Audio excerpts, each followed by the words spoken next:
ეკონომიკური ზრდის ფონზე აქტივობის ზრდა კერძო სექტორის ინდიკატორებშიც დამატებითი ღირებულების გადამხდელი საწარმოების ბრუნვა წლიურად 14%-ით არის გაზრდილი და თითქმის 17 მილიარდ ლარს აღწევს. გააქტიურებული ახალი ბიზნესების რეგისტრაციაც. ივნისში საქართველოში 7050 ახალი საწარმო დარეგისტრირდა, რაც წლიურად თითქმის 14%-იანი ზრდაა. მაჩვენებლები მიუთითებს, რომ კერძო სექტორში აქტივობა კვლავ მაღალია და ბიზნესის გაფართოება ეკონომიკური ზრდის დინამიკის შენარჩუნებაში მნიშვნელოვან როლს ასრულებს. საქართველოში ხორბლის მოსავლის აღების პროცესი დასასრულს უახლოვდება. დაგვიანებით დაწყებული ალოების მიუხედავად ქვეყანა 200,000 ტონამდე ხორბლის მოსავალს ელის. გაუმჯობესებული პროდუქტების ხარისხობრივი მაჩვენებლების, თუმცა ფერმერებს ხორბლის რეალიზაცია უჭირთ. რა გამოწვევების წინაშეა სექტორი და რა გამოსავალს ხედავენ თავად ხორბლის მწარმოებლები, ამაზე ისაუბრებს კრისტინე გამთენაძე, ბიზნეს პარტნიორის პირდაპირ ეთერში. მაია, გამარჯობა. მსოფლიო ხორბლის ბაზარზე ერთდროულად რამდენიმე ძლიერი, როგორც პოლიტიკური, ასევე ეკონომიკური ფაქტორი მოქმედებს, რომელთა ნაწილი ფასს ზრდის, ნაწილი კი ცალკეულ რეგიონებში, მათ შორის საქართველოშიც ადგილობრივ ფასებს ამცირებს. ცოტა ხნის წინ რუსეთმა და უკრაინამ შავი ზღვის პორტებიდან ექსპორტი შეაჩერა, რასაც ზოგიერთ ქვეყანაში ხორბლის სერიოზული გაძვირება მოჰყვა, ხოლო ისეთ ქვეყნებში, რომელთაც ხორბალი სახმელეთო გზით შემოაქვთ, მაგალითად საქართველოში ხორბლის ღირებულება მკვეთრად დავარდა. ფერმერები ამბობენ, რომ ამ ეტაპზე რუსეთიდან საქართველოში ხორბალი ძალიან დაბალ ფასად შემოდის, რაც ადგილობრივ მწარმოებლებს პრობლემებს უქმნის. მართალია, საქართველოში ხორბლის მოსავლის 80% უკვე დაბინავებულია და ფერმერები რეალიზაციისთვის ემზადებიან, თუმცა ქართულ ხორბალზე ბოლო პერიოდში ერთი კვირა უკვე მოთხოვნა დაბალია, შემცირებულია ადგილობრივი წარმოების ხორბლის ფასებიც. 1 კილოგრამი ხორბლის ღირებულება საშუალოდ 50 თეთრის ფარგლებშია და სექტორი გამოსავალს იმპორტირებულ ხორბალზე რამდენიმე თვიანი გონივრული გადასახადის დაწესებაში ხედავს.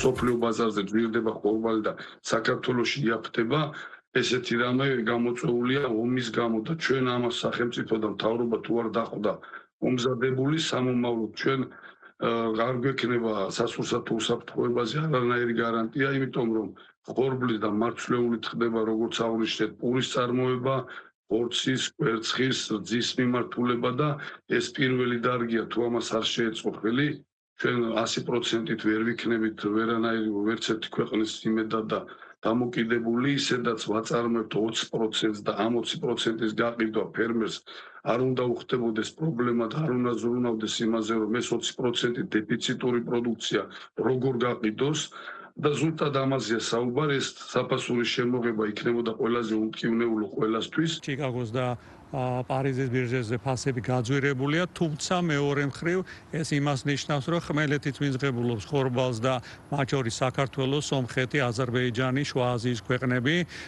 მათთვის ხორბალი გაიაფებულია პირიქით, იქიდან გამომდინარე, რომ ეს ხორბალი იმ მოცემულობაში, როდესაც აქტიური ფაზა არის, მათ შორის რუსეთში ხორბლის აღების, აქტიურად შეთავაზება უფრო მეტია საკონტინენტალურ ნაწილში, რომელიც არის რკინიგზა და მანქანები, ვიდრე ვთქვათ, მოთხოვნა არის. აქედან გამომდინარეა სამწუხაროდ ფერმერებისათვის ფასების კლება საქართველოში, იმიტომ რომ ჩვენ ლარსით მოგვაქვს და რკინიგზით მოგვაქვს გარდავნით.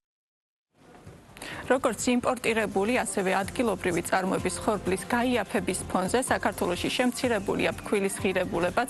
ხორბლისა და ფქვილის მწარმოებელთა ასოციაციის ინფორმაციით, ერთი ტომარა 50 კილოგრამიანი პირველი კატეგორიის ფქვილის ფასი 47-48 ლარის ფარგლებში მერყეობს. ამასთან ხორბლის მწარმოებლები ამბობენ, რომ მიმდინარე წელს ფერმერებს მოსავლის აღება და დაბინავება ყველაზე ძვირი დაუჯდათ. ამის მიზეზი კი რამდენიმეა, მათ შორის საწვავის, სასუქების, მიწის იჯარის გადასახადის გაძვირებაც.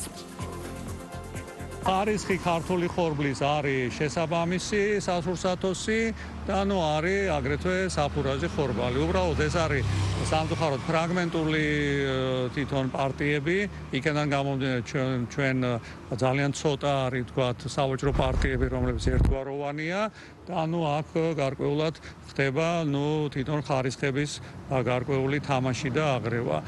თუმცა ხარისხიან ხორბალს ჩვენ შესაბამის ფასად ვღებულობ. ლარნახეულით არის მომატებული დიზელი ამან გამოიწვია კომბაინების გაძვირება, ეს ყველაზე ძვირი დაუჯდა ფერმერებს მოსავლის დაბინავება.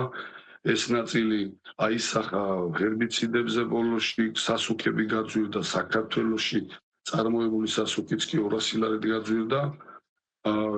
იმპორტირებულ სასუქზე აღარ ვიტყვი არაფერს, იმიტომ რომ ზოგიერთ სასუქი 100%-ით არის გაძვირებული. იცით 40 სულტეში ათეულობით გემია სასუქი დატვირთული და ვერ მიემართება იმ ადგილებზე, სადაც უნდა ჩავიდეს და ეს კიდე მსოფლიოში გამოიწვევს დაბალ მოსავლიანობას, ამიტომ საუბრობ, რომ მაქსიმალურად უნდა შეეწყოს ამ დარგწყელი, იმიტომ რომ უსასუქოდ და უღერბეთო და ესეთი გაძვირებული დიზელის ფონზე მთელ მსოფლიოში გაჭირდება მოსავლის მოყვანა და ესე არ უნდა გადავაყრინოთ ამ ფასებში ხალხს ხორბალი. მიმდინარე წელს საქართველოში 45 მილიონი დოლარის ღირებულების ხორბლის იმპორტი განხორციელდა, ხორბლის ძირითადი ნაწილი რუსეთიდან შემოვიდა. მადლობა ქრისტინე გამთენაძე, საუბრობდა ბიზნეს პარტნიორის პირდაპირ ეთერში.